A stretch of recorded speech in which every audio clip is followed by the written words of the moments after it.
Okay, so now we're going to add a little bit more detail as far as the detail right around this area. Um, Basically, you have an oil drum and you got to think about wear and tear here.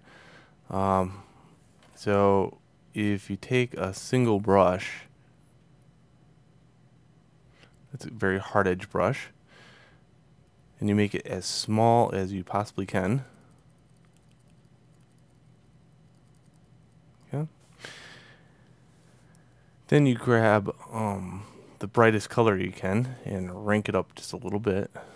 We're gonna paint a little bit of scratches and stuff all the way around this thing.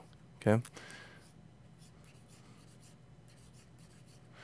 And there's no trick to this either. Just stay within the outside edge.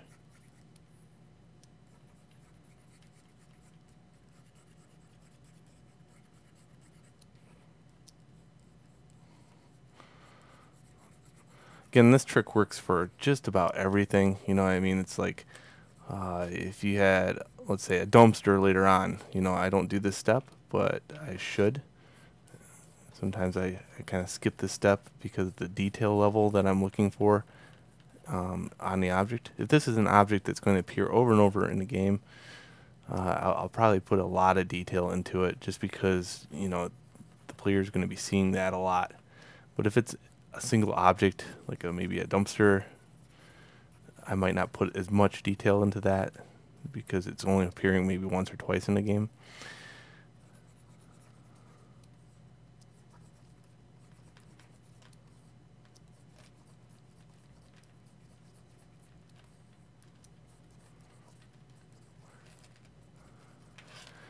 And yes, this is incredibly boring to watch too. This is one of those steps that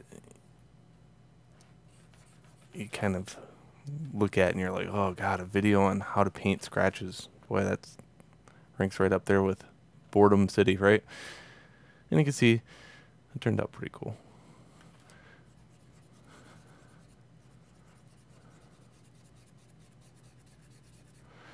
Now, what you see here and what you get inside Maya or the game is like totally different sometimes. So, you know, when you're hand painting textures, you'll find out that, you're going to put all this time and effort into these things. And sometimes it's almost too much time and not enough contrast. So the contrast level really does help.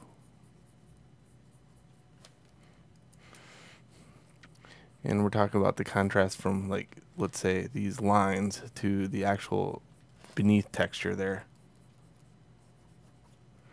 I could spend or formulate years putting each and every scratch just perfectly laid out.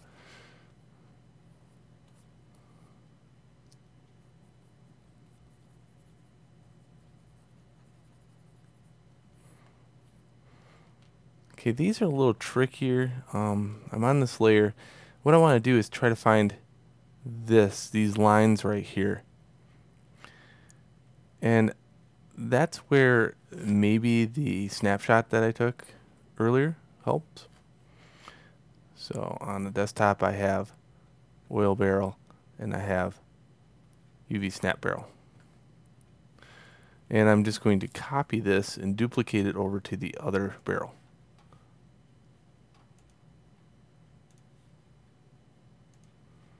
Okay, just like that. I take this and I turn it into an invert. And that way I can kind of see exactly what's going on. Then I turn it to a multiply and now I get the lines. Okay, if I know where the lines are, I know where the scratches are, because those are higher on the object.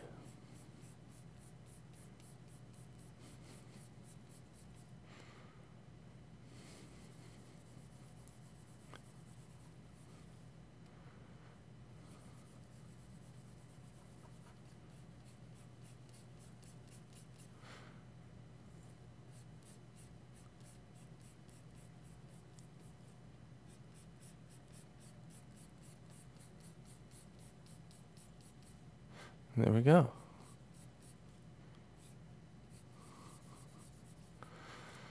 So now I can shut all this off, and I can see it's just a big bunch of badness without this. Okay, so that makes out a lot. All right, well, we're not done yet. There's one more step, and basically I want to tint all this back. Okay, so re-down my brush with the pixels.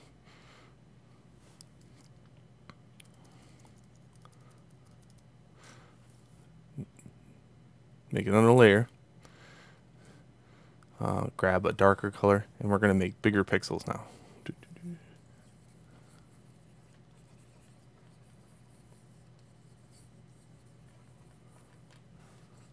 Okay, and then we're going to make even darker pixels. Whoa, too dark.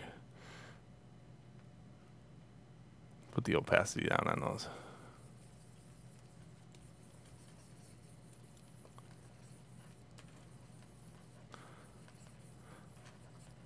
Maybe a little bit more opacity, because it's going to take all year if I do that. Okay, so you're going to see that this is going to tint back all the scratches and dents and stuff like that, and make it very uniformed.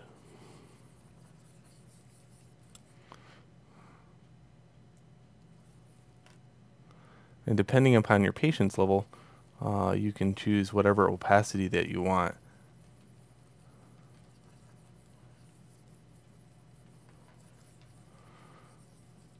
But the secret here is the lower the opacity, the more detail you get on the scratches. So a lot of times I'll turn this layer down even at the very end.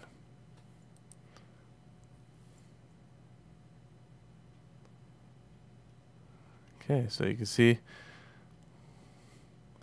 zoomed in, you get this. Zoomed out, you get this.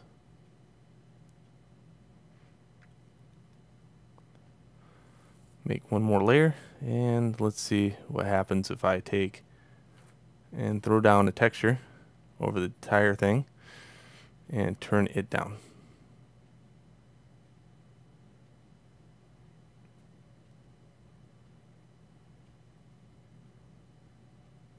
Okay, I could try to set it to multiply too. Ooh, multiply looks really nice.